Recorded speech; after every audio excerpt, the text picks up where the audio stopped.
여러분 안녕하십니까? BTV 뉴스입니다. 먼저 이 시각 주요 뉴스입니다.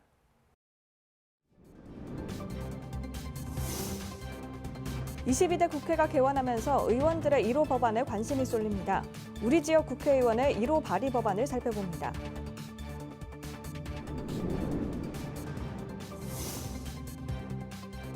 부산 밀락수변공원이 금주구역으로 지정된 이후 급격히 쇠퇴하고 있는 일대 상권과 달리 공원에 버리고 간 쓰레기 배출량은 크게 줄었습니다.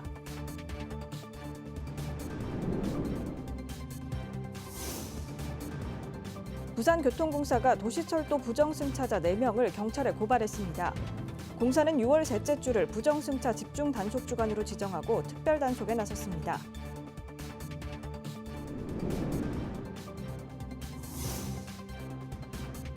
고갈되고 있는 어자원 증가를 위해 대형기선 저인망 수협이 말쥐치와 감성돔 등 30만 마리를 방류해 눈길을 모으고 있습니다.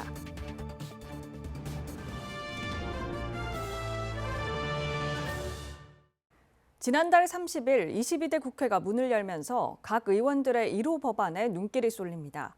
새로운 국회에서의 첫 법안은 의미가 클 수밖에 없는데요. 우리 지역 의원들의 1호 발의 법안을 살펴봤습니다. 장동원 기자입니다. 부산 유일 야당 의원인 북구갑 더불어민주당 전재수 의원은 1호 법안으로 부산 글로벌 허브 도시 조성 특별법을 대표 발의했습니다. 부산 진구갑 이헌승 의원이 공동 대표 발의자로 나섰고 부산 모든 의원이 함께 발의자로 이름을 올렸습니다. 부산 여야 18명 의원이 부산 발전에 뜻을 모은 겁니다. 법안에는 부산이 동남권 발전과 국가 균형 발전을 견인해야 한다며 이를 위해 국무총리 소속 위원회를 신설해 국가와 부산시가 협력해 시책을 발굴하고 국제 물류특구 지정을 통해 관세 면제와 각종 자금 지원이 이루어지도록 했습니다. 또 글로벌 교육 환경과 문화, 관광 환경을 조성할 제도적 기반도 마련했습니다. 북구을 국민의힘 박성훈 의원은 1호 법안으로 톤세제 일몰 5년 연장법을 발의했습니다. 톤세제는 외항 운송 사업자의 해운 소득에 대해 영업이익이 아닌 운항 일수와 선박 톤수를 기준해 법인세를 부과하는 제도로 경영 안정화와 세금 절감 효과 등으로 해운 선진국에서 채택하고 있지만 우리나라에선 올해 12월 31일 이 법이 종료됩니다. 이 법안은 그 기한을 2029년 12월까지 5년 연장해 주요 해운국과 대등한 환경을 조성하고 국내 해운 사업의 글로벌 경쟁력을 확보하려는 목적입니다. 강서구 국민의힘 김도읍 의원의 1호 법안은 우리 아이 안심 119법입니다. 현재 119는 응급 환자에 대해서만 처치 지도와 상담, 이송 등을 하고 있습니다. 이번 법안의 경우 119가 24시간 소아 환자에 대한 전문적인 상담과 진료병원 안내, 이송 등을 하도록 했습니다. 김 의원은 최근 빚어지고 있는 의료 대란과 의료 인프라가 부족한 지방 실정에 대비하기 위한 법안이라고 밝혔습니다.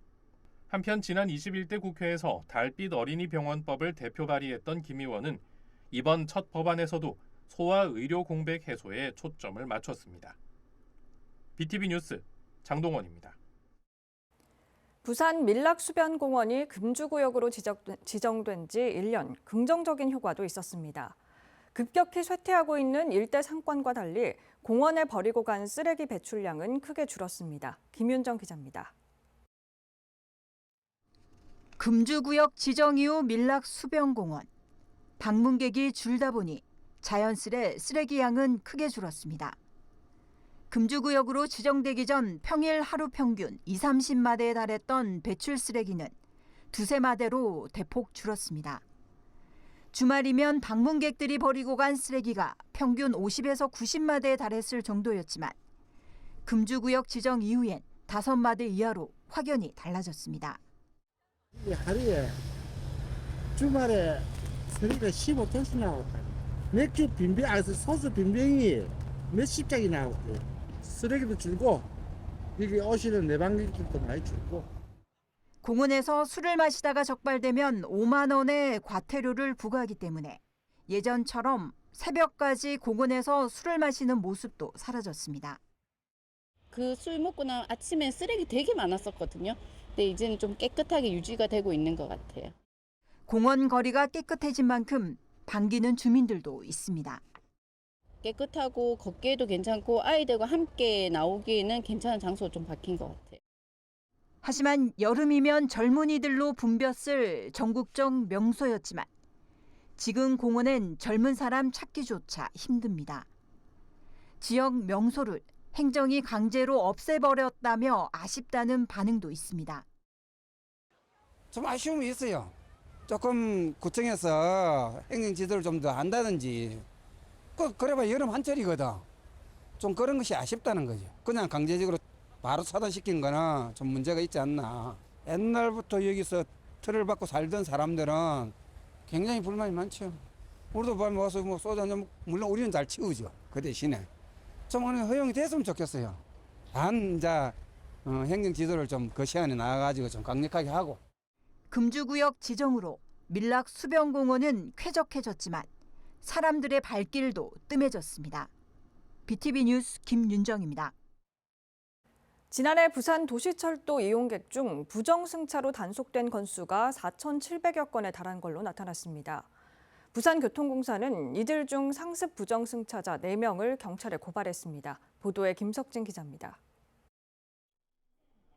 부산에 사는 50대 여성 A씨는 다른 사람의 복지 교통카드와 다자녀 교통카드를 사용하다 적발됐습니다. 부정 이용 횟수만 65회, 이로 인한 부가운임 280만 원은 미납했습니다. 코로나19 이후 줄어들었던 도시철도 부정승차가 다시 증가하고 있습니다. 부산교통공사에 따르면 지난 2019년 부정승차 단속 건수는 8,100여 건에서 2022년엔 4,300여 건으로 절반가량 줄었다가 지난해 4,700여 건으로 다시 늘어난 것으로 나타났습니다. 부정승차로 단속되면 승차 구간의 운임은 물론 그 운임의 30배에 달하는 부가운임을 납부해야 합니다. 공사는 지난해 4,774건을 단속해 1억 4,400만 원의 부가운임을 징수했습니다. 부정사용 행태는 승차권 없이 무단 입장한 경우가 70%에 달했고 나머진 할인 승차권이나 우대권 등 대상자가 아님에도 이를 이용한 경우로 나타났습니다. 부정한 승차권을 사용하거나 네. 게이트를 임의로 통과하는 모습을 보면은 이제 정당한 승차권을 이용하시는 고객분들의 상실감도 있고요. 네. 그리고 현장에서 근무하는 직원들이 제지에도 불구하고 네. 그런 분들이 이제 부정한 방법으로 승차를 하시기 때문에 네. 저희 직원들 사기도 고려해가지고 저희 음. 고발까지 이르게 됐습니다. 도시철도를 이용하다 승차권을 잃어버리거나 잘못된 승차권을 사용했을 경우 영무원에 신고하면 부가운임 없이 새 승차권을 구매해 사용할 수 있습니다.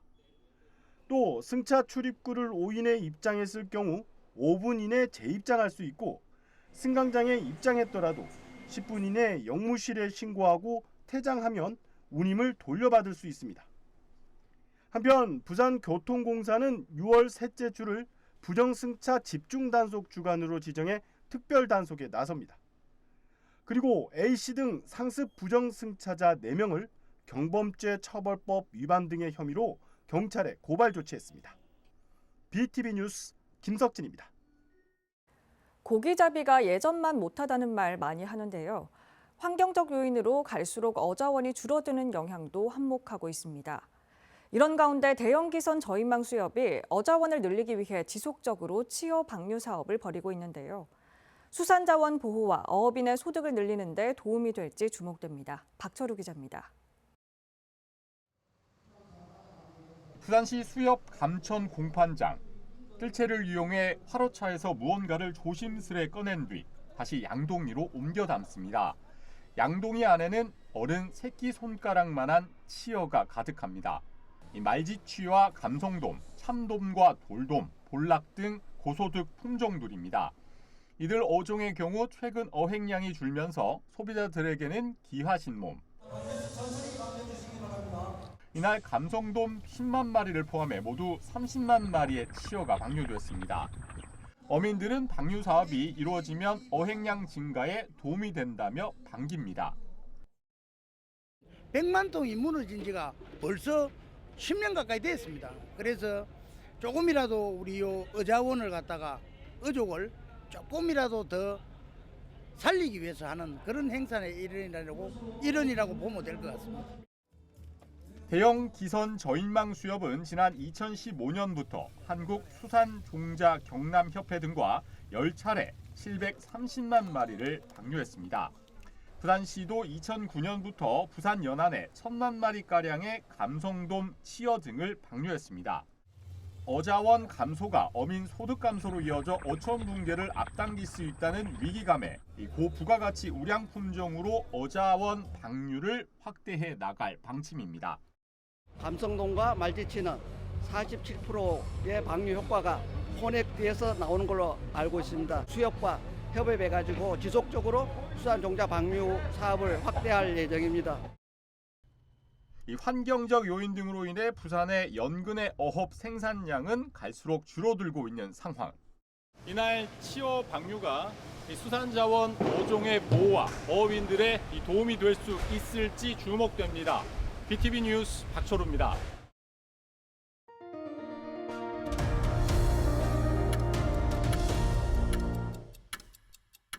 지난 13일 오전 10시 20분쯤 부산시 사상구 감전동의 한 폐수처리 공장에서 폭발로 인한 화재가 발생했습니다.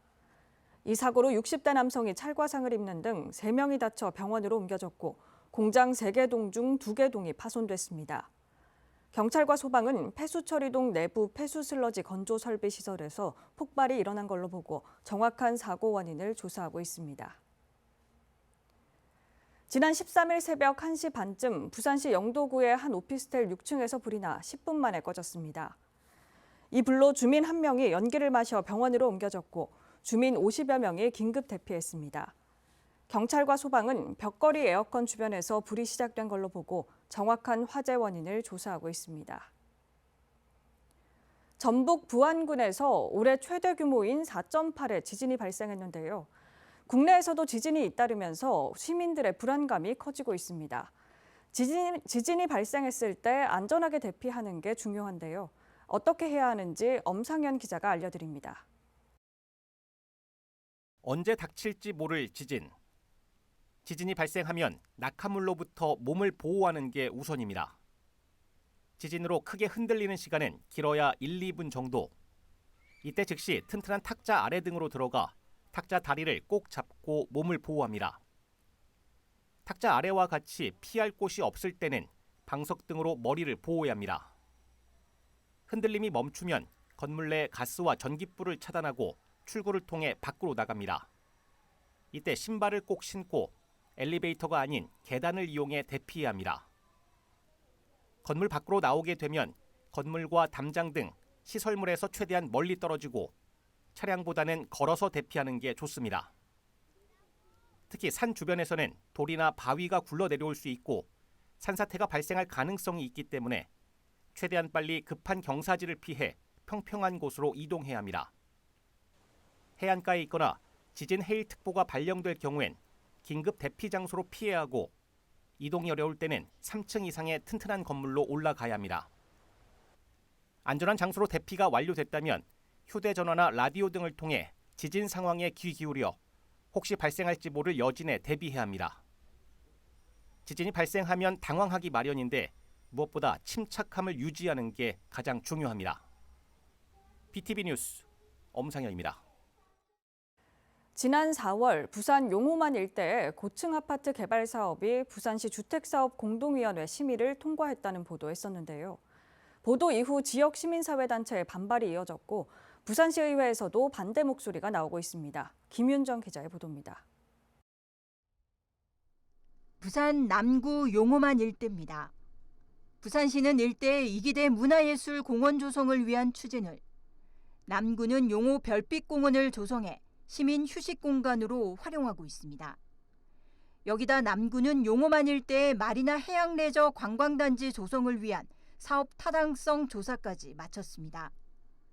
하지만 부산시와 남구의 청사진과 달리 이기대 입구 바로 인근에 31층 고층 아파트 건립을 추진하고 있다는 보도했었습니다. IS 동서 자회사인 주식회사 MLT가 부산시 주택사업 공동위원회 심의를 조건부로 통과했다는 보도 이후 지역 시민사회는 크게 반발했었습니다. 부산시 의회에서도 반대 목소리가 나오고 있습니다. 부산시의회 건설교통위원회 소속 서지연 의원은 시민의 세금으로 공공시설을 마련 중인 상태에서 고층 아파트를 짓는 것은 특혜란 지적입니다. 건설사만 막대한 이익을 가져갈 것이 뻔하다는 입장입니다. 남구 자체에서도 용호만 친수공원을 조성하기 위한 지역이었기 때문에 그 남구 자체에서도 예산을 들여서 정비가 시작이 되어 있었던 부분이고 용호 별빛공원과 같이 이제 공공시설들도 마련이 이미 되고 있는 상황입니다. 시 같은 경우에서는 이기대 문화예술공원을 마련하기 위한 지역이라서 이제 또다시 관리를 하고 있는 지역이고요. 그래서 공공의 예산과 그리고 공공의 가치를 위한 부지 조성이 이루어지고 있는 곳에 이제 공동주택이 마련이 되는 것인데 특히 케이블카를 하려다 무산되자 주차장 예정 부지에 아파트를 짓겠다는 것이라며 반발했습니다. 또 법적으로 아파트 건축이 된다고 해도 좀 더 철저한 검증 절차가 필요하다는 지적입니다. 이 지역이 이제 이종 일반 주거 지역이기 때문에 최대 용적률이 부산시 조례에 따르면 200%까지 적용을 받아야 됩니다. 그런데 현재 지금 심의를 받은 기준으로는 지구 단위 계획 구역으로 전제를 해서 최대 249.99%, 그러니까 250%에 가깝게 지금 끌어올린 상태로 심의가 완료가 된 상황이에요. 공익적 차원의 도시 설계를 위한 지구 단위 계획이 오히려 난개발에 악용된 셈이란 설명입니다. 지구 단위 계획이 악용되지 않고 공공의 이익을 실현하기 위해선 사업계획 검토 시부터 주민 의견 청취와 도시계획 심의 등 부산시와 남구의 더 까다롭고 면밀한 검토가 선행되어야 할 것입니다. BTV 뉴스 김윤정입니다. 백양터널 통행 요금을 두고 논란이 일고 있습니다. 내년 1월 민간 계약이 만료되면서 무료화가 기대됐지만 부산시가 유료를 유지하겠다고 밝혔기 때문인데요. 현재 시의회 동의만 남은 상태인데 시민사회 단체도 반발하고 있습니다. 김석진 기자의 보도입니다. 부산 원도심과 외곽 중앙고속도로를 잇는 관문인 백양터널. 내년 1월이면 민간 투자 계약이 만료돼 시가 관리를 맡습니다. 통상 민간 계약이 끝나면 무료화하기 마련인데 시는 유료화를 결정했습니다. 통행 요금은 소형차를 기준으로 900원에서 400원 낮춘 500원입니다. 무료화하지 않는 이유로는 교통 혼잡을 들었습니다. 현재 하루 평균 통행량은 약 7만 5천 대. 무료화하면 41% 증가한 10만 6천 대를 예상하고 있습니다. 이 같은 안에 동의한 시의회에서도 우려의 목소리가 나오고 있습니다. 차량이 몰리고 차량이 혼잡할 것을 방지하기 위해서 지금보다 50% 정도 줄어든 금액을 징수한다. 그거는 말이 안 되는 궁색한 변명이라고 생각을 합니다. 부산 시민의 어떤 그 편익 정진을 위해서라도 이것은 무료화가 되는 게 저는 맞다고 생각합니다. 시는 유료화 이후로 백양터널에 투입된 940억 원의 재정지원금을 회수하는 차원이라고도 밝혔습니다. 추가 징수한 통행료는 터널 유지 개선 사업에 활용한다는 방침입니다. 시는 이와 별도로 신백양터널 사업을 추진 중입니다. 기존 왕복 4차선 터널을 7차선으로 늘리는 민자 사업으로 오는 2031년 완공 예정입니다. 이후부터 30년간 민간 사업자가 다시 통행료를 받게 됩니다. 요금 징수한 것보다 부산시가 재정 투입을 더 많이 했다면 그건 당연히 부산시가 해야 될 일이라고 생각을 하거든요. 그럼에도 불구하고 그렇게 통행료를 내고 재정을 지출하고서라도 시민들이 거기를 지나다니면서 되게 불편함을 많이 느끼는 거 아닙니까? 막히는 것도 막히는 거고 대중교통은 거의 안 가고 많이 안 가고 그럼 그 부분에 대해서 오히려 시민이나 주민들한테 미안해하고 정책을 제대로 못한 거에 대해서 죄송해하면서 오히려 안 받아야 된다고 생각을 하고요. 한편 시가 의회에 제출한 동의안엔 백양터널 통행료 무료화에 대한 주민 설문조사 결과가 첨부됐는데 설문 대상자의 86%가 무료화에 찬성한 것으로 나타났습니다.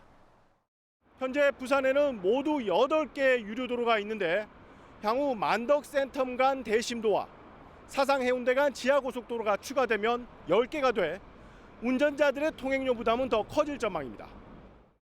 BTV 뉴스 김석진입니다.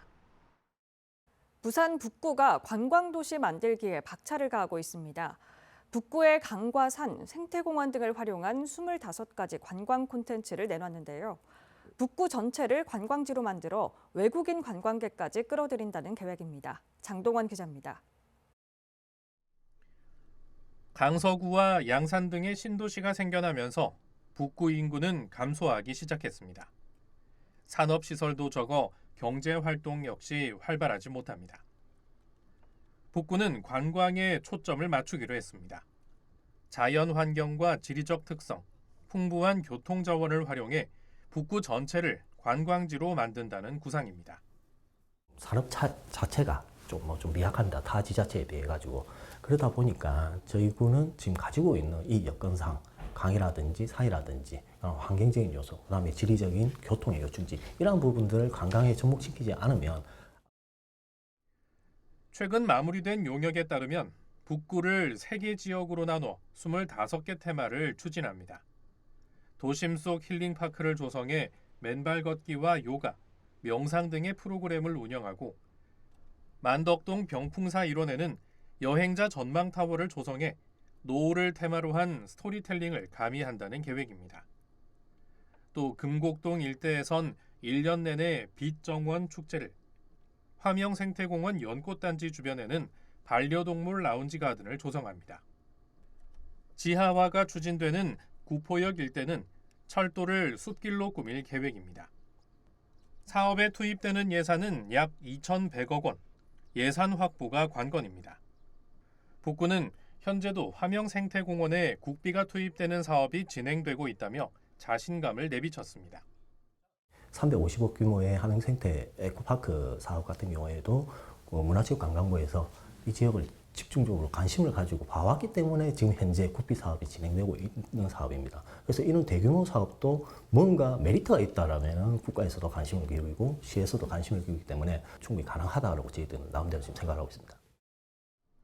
북구는 이번 사업을 2032년 마무리한다는 계획입니다. BTV 뉴스 장동원입니다. 김해공항은 13일 친절, 청렴, 안전한 공항을 위한 스마일 캠페인을 개최했습니다. 캠페인에는 김해공항을 비롯해 세관과 출입국 관리소, 항공사, 면세점 등 20여 개 기관이 참여해 공항 여객을 대상으로 홍보물을 배포했습니다. 앞으로 친절 서비스 직원을 선정해 표창도 진행할 계획입니다. 제8대 국립부경대 총장 선거에 3명의 후보자가 등록했습니다. 등록한 후보자는 배상훈 위성정보융합공학 교수와 왕재필 금속공학 교수, 그리고 최희락 재료공학 교수입니다. 선거운동 기간 동안 2차례의 공개 토론회와 1차례 합동연설회가 열립니다. 선거는 26일 온라인 투개표 방식으로 진행됩니다. 한편 오는 10월 임기가 끝나는 장영수 총장이 지난 4월 교육부의 글로컬 대학 30 공모사업에 탈락한 데 책임을 지고 사의를 표명해 총장 선거 일정이 앞당겨졌습니다.